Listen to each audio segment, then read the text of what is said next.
मैं doctor Neeta Kanungo BSc part third inorganic chemistry unit second के part fifth में आज अपन crystal field splitting in tetrahedral complexes को स्टडी करेंगे। पार्ट 4 में अपन ने ऑक्टाहेड्रल कॉम्प्लेक्सेस को स्टडी किया था। टेट्राहेड्रल कॉम्प्लेक्सेस में जैसा कि मैं डायग्राम से दिखाती हूँ, इसके अंदर एक नियमित चतुष्फलक एक घन क्यूब से संबंधित है। इसमें आप देखिए चारों कॉर्नर पे अपन ने लिगेंड को दिखाया है, बीच में धातु परमाणु है और 8 में से एकांतर 4 कोणों पर लिगेंड उपस्थित होता है। एक्स वाई जेड अक्ष के घन फेसिस की ओर इंगित करते हैं और पांचों डी कक्षक उपयुक्त प्रकार के घन अक्षों के संदर्भ में देखने से स्पष्ट होता है कि यदि टेट्राहेड्रल आकार में 4 लिगेंड धातु आयन की तरफ पहुंचेंगी तो वे ईजी व टी2जी कक्षकों में स्प्लिट हो जाएंगे और ईजी व टी2जी कक्षक एक सीध में नहीं होंगे। ईजी कक्षक केंद्रीय धातु आयन व लिगेंड के मध्य का कोण 54.4 डिग्री होता है, जबकि टी2जी कक्षक केंद्रीय धातु आयन व लिगेंड के मध्य का कोण 35 डिग्री होता है। अर्थात टी2जी कक्षक लिगेंड की दूरी से ईजी कक्षक लिगेंड की दूरी कम होती है। जब लिगेंड केंद्रीय धातु आयन की ओर पहुंचते हैं तो समस्त डी कक्षकों की ऊर्जा के मान में वृद्धि हो जाती है, लेकिन टी2जी कक्षकों के लिगेंड से अधिक निकट होने के कारण उनकी ऊर्जा अधिक हो जाती है। इस प्रकार चतुष्फलकीय क्षेत्र में डी कक्षकों का क्रिस्टल क्षेत्र विभाजन अष्टफलकीय क्षेत्र की तुलना में एकदम विपरीत हो जाता है। वहाँ पर ईजी कक्षक लोअर एनर्जी के होते हैं और टी2जी कक्षक हायर एनर्जी के होते हैं, जबकि इसमें उल्टा हो जाता है। ईजी कक्षक लोअर एनर्जी के हो जाते हैं व टी2जी कक्षक हायर एनर्जी के हो जाते हैं। इसे अपन इस डायग्राम में देख सकते हैं कि चतुष्फलकीय के में ईजी लोअर एनर्जी के हो गए और टी2जी हायर एनर्जी हो गए। हम इस चीज़ को एक फॉर्मूले से भी देख सकते हैं जिसमें हम CFC कैलकुलेट करते हैं। CFC equivalent to -0.60 del T N eg कक्षक प्लस 0.4 डेल टी एन टी2जी कक्षक। इसमें जितने अनपेयर्ड इलेक्ट्रॉन होंगे उससे मल्टीप्लाई करके हम टेट्राहेड्रल कॉम्प्लेक्सेस में कैलकुलेट कर सकते हैं एनर्जी को। और ये देखिए आप डायग्राम में दिया है -0.466 जो है लोअर एनर्जी यानी ईजी कक्षक लोअर एनर्जी के हो जाते हैं और टी2जी कक्षक हायर एनर्जी होते हैं। इस तरह से टेट्राहेड्रल संकुल में क्रिस्टल क्षेत्र का विभाजन होता है। अब आते हैं अपन नेक्स्ट टॉपिक पर, कंपैरिजन बिटवीन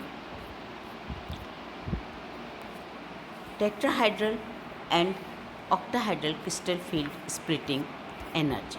तो कंपैरिजन में अपन देखते हैं तो सबसे पहला का जो पॉइंट है वो ये अपन को क्लियर हो रहा है कि इसमें टेट्राहेड्रल कॉम्प्लेक्सेस और ऑक्टाहेड्रल कॉम्प्लेक्सेस में उसमें 4 लिगेंड अप्रोच करते हैं और दूसरे में 6 लिगेंड अप्रोच करते हैं। तो जब 6 लिगेंड धातु की ओर जाते हैं तो एक टेट्राहेड्रल में 4 जाते हैं, तो इनकी तुलना में जो इनका कंपैरिजन होता है वो होता है del t is equal to 4.9 del zero, यानी इनकी स्प्लिटिंग अलग अलग हो जाती है क्योंकि जो लिगेंड है वो अप्रोच एकदम सीधे में नहीं पहुंचते, कुछ अलग हो जाता है।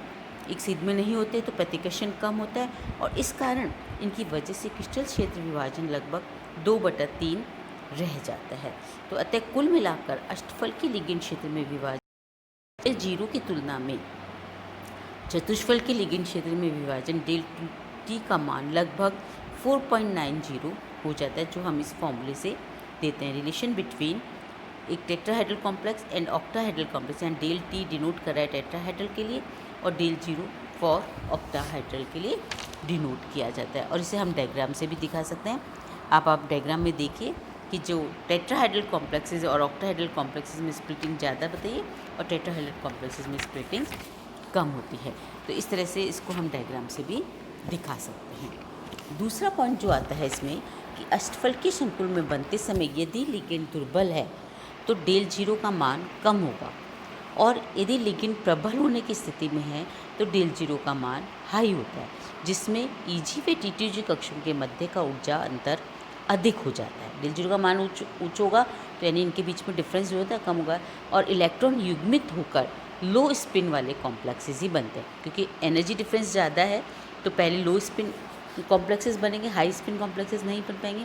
इसके विपरीत टेट्राहेड्रल संकुल में डेल्टी का मान सदैव कम रहता है और इलेक्ट्रॉनों की युग्मन की संभावना नगण्य हो जाती है। इस कारण चतुष्फलकीय के संकुल सदैव हाई स्पिन वाली होती है, क्योंकि पहले दो नीचे जाएंगे और बाद में अनपेयर्ड इलेक्ट्रॉन ऊपर चले जाएंगे। तो कोई भी धातु या आयन चतुष्फलकीय संकुलों की तुलना में अष्टफलकीय संकुल बनाने के लिए ज़्यादा उद्यत रहता है। इसके निम्न कारण हैं। पहला, 4 बंधों की तुलना में definitely octahedral complexes more stable माने जाते हैं। टेट्राहेड्रल भी होते हैं बट कंपैरिजन में ऑक्टाहेड्रल ज़्यादा बनाते हैं। कारण है कि 4 बंधों की तुलना में 6 बंध बनाने पर अधिक ऊर्जा मुक्त होगी, अतः अष्टफलकीय संकुल ज़्यादा स्थायी होंगे। चतुष्फलकीय क्षेत्र की तुलना में अष्टफलकीय क्षेत्रों की CFC भी ज़्यादा होती है, जैसा कि डायग्राम में दिख रखा है, तो वो मोर स्टेबल होंगे। 6 तक विन्यास वाले अधिकतर अष्टफलकीय संकुल ज़्यादा संकुल बनते हैं, क्योंकि 3 T2G इलेक्ट्रॉन भरते हैं और 2 EG 4 sp3 कक्षकों के साथ मिलकर 6 लिगेंडों से इलेक्ट्रॉन युग्मन ग्रहण करने के लिए रिक्त कक्षक उपलब्ध रहता है। अब आता है कि टेट्राहेड्रल कॉम्प्लेक्सेस कब बनते हैं। टेट्राहेड्रल कॉम्प्लेक्सेस तब बनते हैं कि यदि लिगेंडों का आकार अधिक बड़ा हो तो अष्टफलकीय संकुल बनने में स्टेरिक हिंड्रेंस आ जाती है। इस परिस्थिति में टेट्राहेड्रल कॉम्प्लेक्स बनते हैं। यदि लिगेंड का साइज़ बड़ा है तो हम टेट्राहेड्रल कॉम्प्लेक्सेस बनते हैं। यदि लिगेंड अत्यंत दुर्बल है तो CFC का मान अत्यंत कम होगा और चतुष्फलकीय संकुल बनेंगे। तीसरा पॉइंट आ जाता है कि केंद्रीय धातु परमाणु यदि कम ऑक्सीकरण अवस्था में हो तो CFC का मान भी कम होगा और चतुष्फलकीय संकुल बनने की संभावनाएं बढ़ जाती हैं। चौथा पॉइंट आ जाता है कि D0, D5 और D10 विन्यास वाले धातु आयनों में CFC का मान 0 होता है और D1 व D6 के लिए डेल व डेल का मान न्यूनतम 0.13 का अंतर होता है, अतः ये आयन भी चतुष्फलकीय संकुल बना सकते हैं। D0, D5, D10 विन्यास वाले धातु आयनों में CFC का मान 0 होता है और D1, D6 के लिए डेल व डेल का मान न्यूनतम 0.13 का अंतर ही रहता है, अतः ये आयन भी चतुष्फलकीय संकुल बना सकते हैं। कई संक्रमण धातु के क्लोराइड, ब्रोमाइड व आयोडाइड टेट्राहेड्रल संकुल बनाते हैं। तो इस तरह से कई बार ये क्वेश्चन भी आता है कि टेट्राहेड्रल कॉम्प्लेक्सेस कब बनते हैं, या ये भी आता है कि टेट्राहेड्रल कॉम्प्लेक्सेस सदैव हाई स्पिन कॉम्प्लेक्सेस क्यों बनाते हैं। तो इसका रीज़न क्लियर हो गया कि हाई स्पिन कॉम्प्लेक्सेस क्यों बनाते हैं कि टेट्राहेड्रल संकुल में डेल का मान सदैव कम होता है, अतः इनमें युग्मन करने की संभावना नगण्य हो जाती है, इसलिए हाई स्पिन कॉम्प्लेक्सेस बनाते हैं। और दूसरे पॉइंट में कि टेट्राहेड्रल कॉम्प्लेक्सेस कब बनते हैं, तो ये क्लियर हो गई। लिगेंड साइज़ बड़ा हो, CFC का मान अत्यंत कम हो, D0, D5, D10 कॉन्फ़िगरेशन हो, या D1 और D6 कॉन्फ़िगरेशन वाले कॉम्प्लेक्सेस जो हैं और सेंट्रल मेटल एटम की ऑक्सीडेशन स्टेट कम हो, उन केसेस में, इन सभी केसेस में टेट्राहेड्रल कॉम्प्लेक्सेस बनते हैं। Thank you. नेक्स्ट उसमें टॉपिक में लेंगे। Thank you.